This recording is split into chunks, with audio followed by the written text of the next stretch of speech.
Ya, whatuala utala. Ioi. Ele ai an tangata na tua ia ni mea o ni whanua. A me o whatau e tūla epa. O tala nā whaporokiki la tau ia. I mai utal tonu fo i whatau fo i tūla epa ni whanua. Pauala me utal tonu iai. Na sui e tūla epa le tūla whono lea lai una o pese ma o ino iai. E ta tau o na whaasolo muri le matau pule nā. O le LTRA lua awhi ma le walu. Au tau whaafonga nei la iai. E le ai ma se taimi e a whea ai li whesili le nā. E so seisi o le au whaasala lau o le media propaganda media atu le epa. Le ai ma seisi o whesili atu le epa. La e le mafuanga. A whailai te li whatauina ni whanua. A o le ale mea wala i ona ti ngā tele loto o le tele o tangata. I le tu la fono na e fausia o le LTRA lua fe malevalu. Nobody has dared to ask to le EPA about that. Awa o inana mafua mai ai. Ona whatanga ina whanua whaaleanga nuu, whanua tau Samoa. Ona lesi tala ina ia mawhai ona lesi atu. Whanua whaaleanga nuu. Au tali whai atu e whaatau atu. Ai o le mafuanga leo no fina wina le matau pulea. Awa o le taimia e lisi ai. Ua tatala i fwoi ma le awa noe ma whai ai. Ona mingi atu ma whaatau atu. Whanua nei o le atu nu. Whaaleanga nu. Ua lisi atu. Ioi. Awa o le mea le ma le matau pulea. Na sponsor ina. Ele whale tupe o atinae o a asia. Ina ua le toe ma whai o na whaatanga ina. Se no ngā tupe ale mālo o Samoa. Ono le telo ana ai tālafu.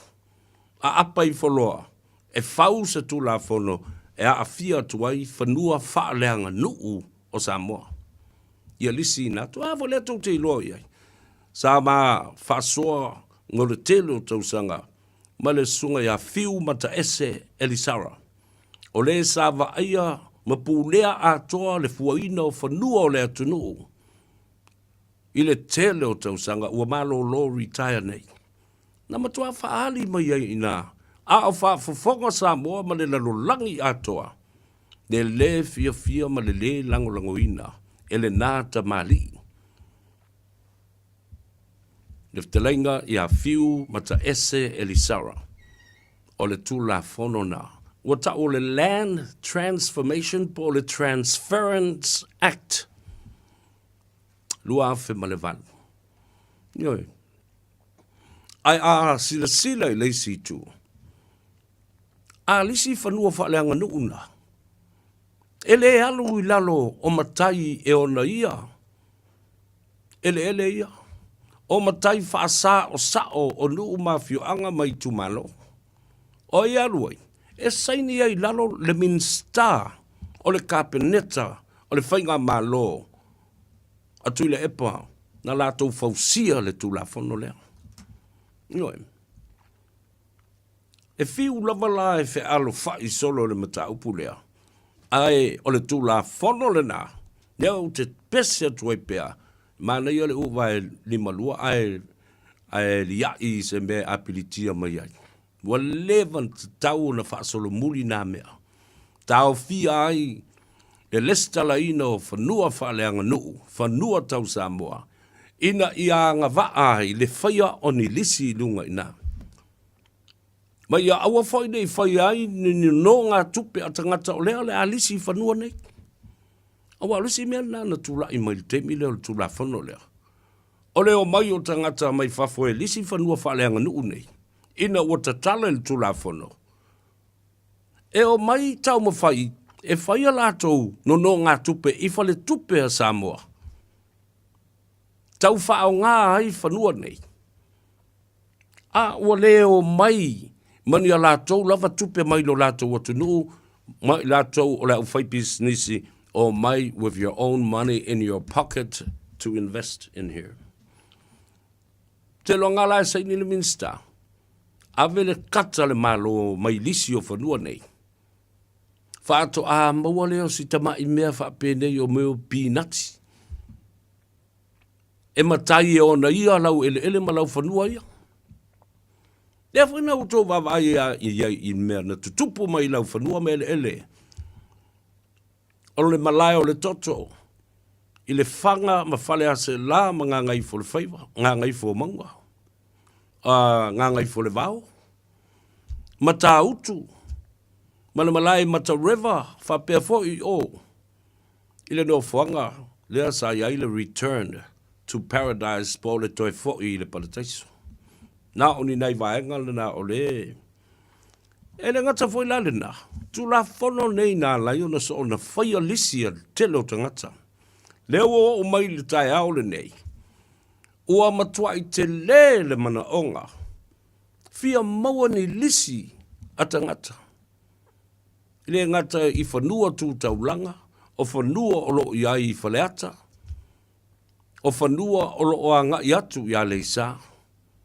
O whanua e pei o na iai ia ina I puipaa. Toambua. Whanua ia saile eske kausi. A ole o to e whaia iai. Se ati nae le malo mole manuia o le malo matangata lau tele. Na iai li tula whanu. To e whafo I whanua o tangata. Wa ave nei le tai fia se lau eka.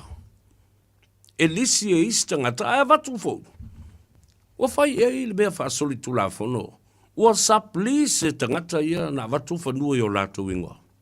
Moa lato watinai. Sapli se tangata nei. To tongi atu iei tupe.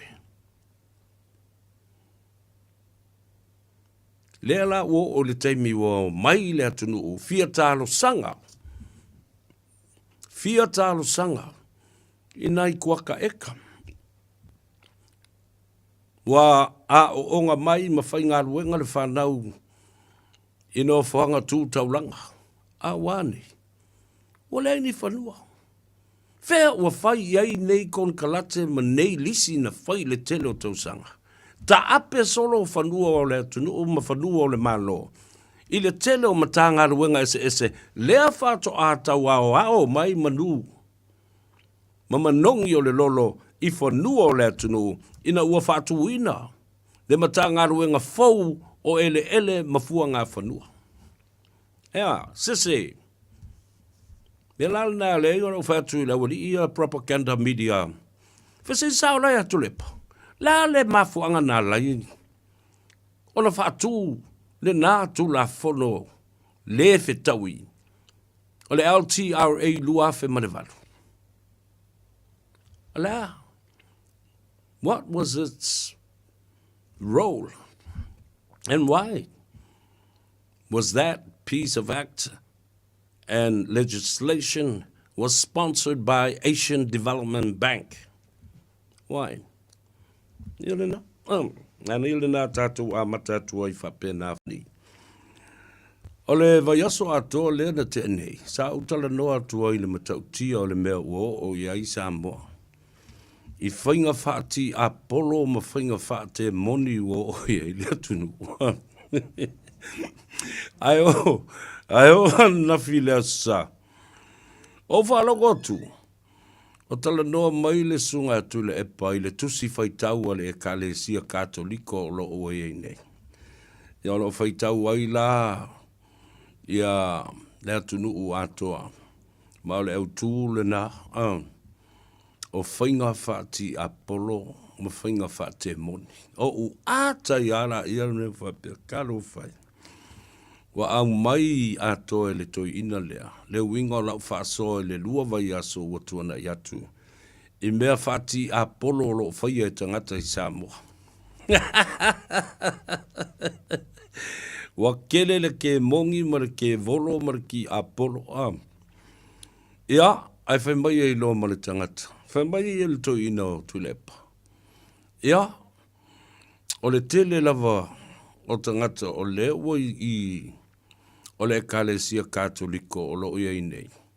O tangata ua fast uma.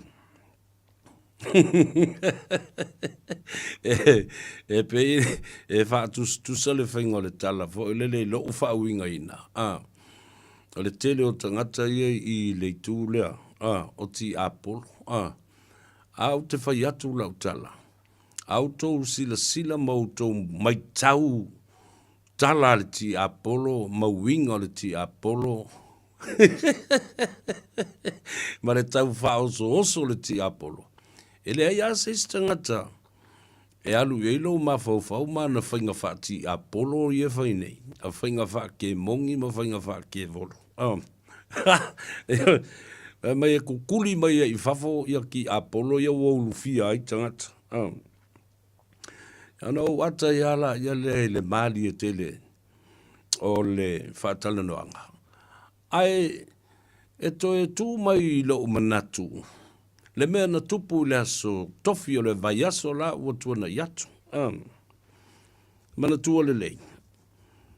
I le iaio tu I le epa I tonu o le ofisa o leo leo. Ua wha mautu I na ilo na usiu stai I le samania a leo leo. O le wha tonunga a leo leo. A ele sau. Wa tutuli atu ali malu o le malo e sai mai oi. Po fea lava lai alo fanga iai fe mai he voluntarily turned himself in. It's because he was already summoned. It is a court order. It is a police order to subpoena you.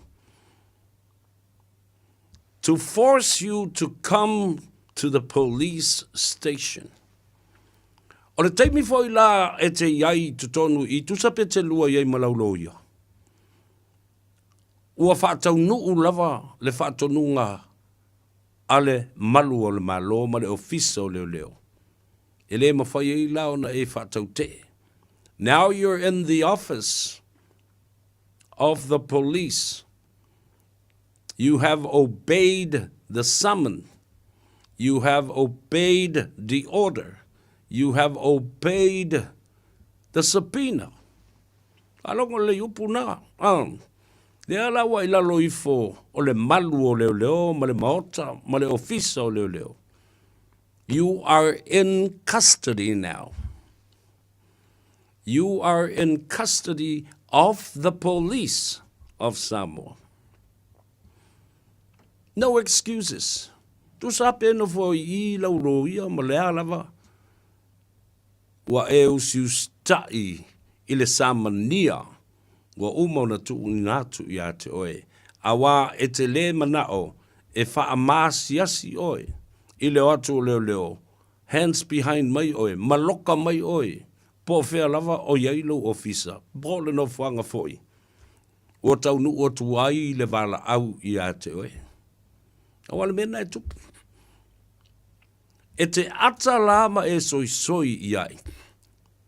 Ma wha ata la fonga. Ai le iloa.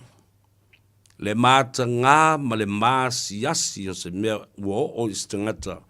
O ova I le lua se fulumon tupu tausanga. O avea ma pāle mia ma tai o le atunu.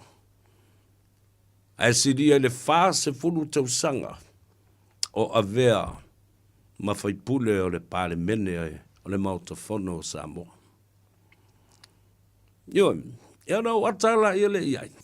But those are the implications, the true, honest implications when you are in the custody of police,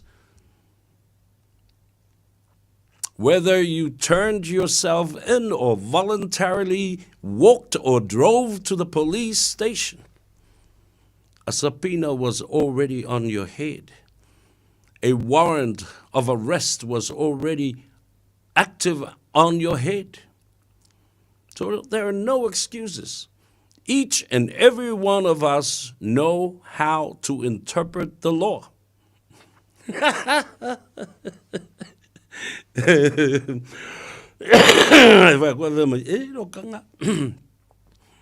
Awa silsila la ina ua mai o na loka atu oe ma whae e alo ia officially lay charges on you and also lay conditions of bail. Along lei, awa o le mea le na o le wata umama inai. Ma whaata tanga la fonga pei e ula I le tu la fono, ma leo leo, ma le komisina, ma le minsta. A le wostai. So that's the bottom line of it. Ora bea sili le nao na taua, wositai. Le tangata sa pale mbia mo le liwa sfulu ma le lima tausanga. Faipule mo le silia I le fase fulu tausanga. He finally feels and knows that he is not above the law. Eh?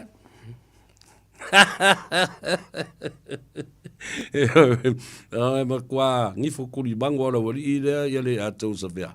Pe atau mafai e fa mala malama ma fa manino le le atu. Ya matatu langa le tu la fono ma le mele o tu e yo. E pe la una. Ya na toi fai na press conference foi mai. O lana tau fa fefele na fai le fionga le li pan mia. Mai ia e so na fa fefea lava se si tangata. Au, e sa. Ai tilo iai. This is very unusual behavior, but I can expect that.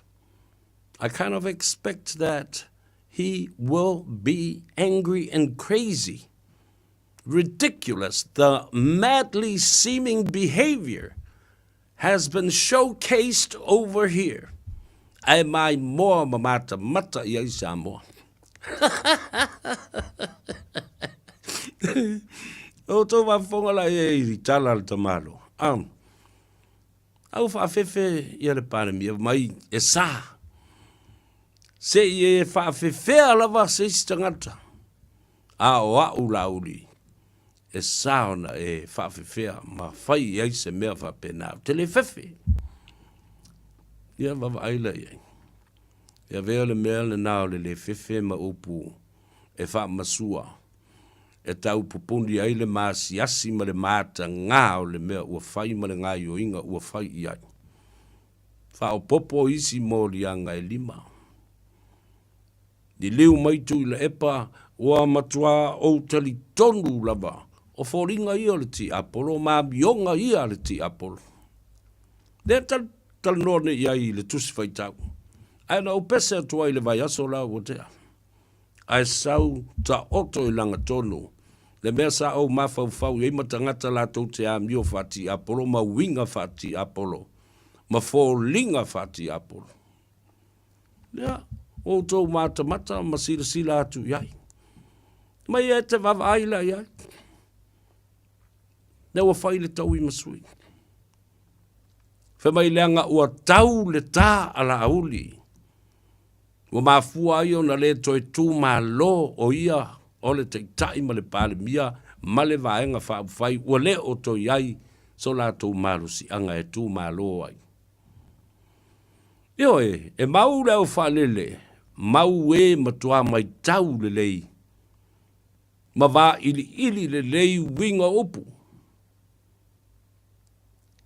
Io le nā la whatoa e sila fia le lei. Le matau tia o le mea sa e whaia fo I o e East ngata. I lau fo I malo si anga sa e pāle miai. Ma le tofi o le minsta. O le matanga ruenga o leo I ato e. Ale nale. Na loka atu lava e sa stamo. Le ato a tala le paunga. Te ai ma le tōlua ma le whanau I Australia. Loka atu ma stamo King Whaipopo. Te a ma le tōlua ma le whanau I Australia. Toi loka whaalua atu. Ia le uso ia papawaa ma meilin si ona whaletua. Whaalua. Ma tau fia I fo I ma le la ua po le kalame. Ai tanga I ma sila I le urunga li I sili o na tau whaaleanga I ate. Oe tui la epa. Le urunga li I le na. Na e toi oso mai ai I lunga o le la polo kalame. Na matua feita I ate oe. I le tōwhia ina o lou atali I e whai mapule sili o le matanga luenga o tupe le atunu. Ai toe tōwhia foi. Ma leisi o son-in-law e a vea masu e tu sili a le atunu u atua e su e I tupe a Samoa. Le conflict of interest la lea e tala noa so ma whaasoa I ai. E le mawhai la. Ona tu e se ai le masal salonga ma le maitau. E ui na iai le board ma le process sa whaatino le nā taimi. A o oe sa tu le foi o le atunu. O lau upu muli muli foi. E whaalongo iai le kapeneta ma le fono whaatonu. E lima tai ina ai se whautuanga le pisasi. Po le komisi e wa aia tangata whai ngā ruenga. The Commission of Public Servants. And a lot of people knew that you had a hand in picking these people. Your son and your son-in-law. The greatest conflict of interest. The most influential positions in any government, let alone the advice and the final word from you and your cabinet. Tusala o to tonua I le ofisa, tau te tala noa foi la I le whale I lunga o le lau le teimi e whai ei tau mawhtanga, masuanga o le vātele a oe, ma lou lava ainga, ma lau whanau, lea ofo tai I le mea lea. E le tau mate, e masalomia le tala noa ino mata upu patino I le pale mene ma le kapeneta, ma mata upu patino I le malo lava ia. Tanga lea o li pou iai I lalo le wha malu lea o le tamao le ainga, ma le tai o le atunu. So you know every turn and straight and narrow way, every pathway to every development, any cash flow of the country. Yeah, I don't know for la I o la uri ina mape. Kua bang on na le mele fa ia tuai nei. Ala na leo na olu ia le propaganda media regime leo. Atu le epa mana tama ia. Te yo ane le fesili ia te oe po la le winga o le mta upu leo. O le LTRA. It was the transference of property deeds to be able to be registered and also leased. Whanua tau Samoa, whanua whaaleanga nuu. O le taimi lava e lisi ai, ua wanoa foi. Ma le stala ai, ua wanoa foi. Mo le motu atu, ma le toe papa ia ila ia lea. O a inga, o nuu mai tu ma lo. Ilo lato fasino manga o lato ele ia. I hope I will get to hear those propaganda media regime that will come to the fore and ask you those questions. O te tatalo ia la le tai au. Se whaalongolongo mai lau lia no atula ia le fasiringia oe po le ale winga na rai o na whailea tula whono whavalvalea whapea.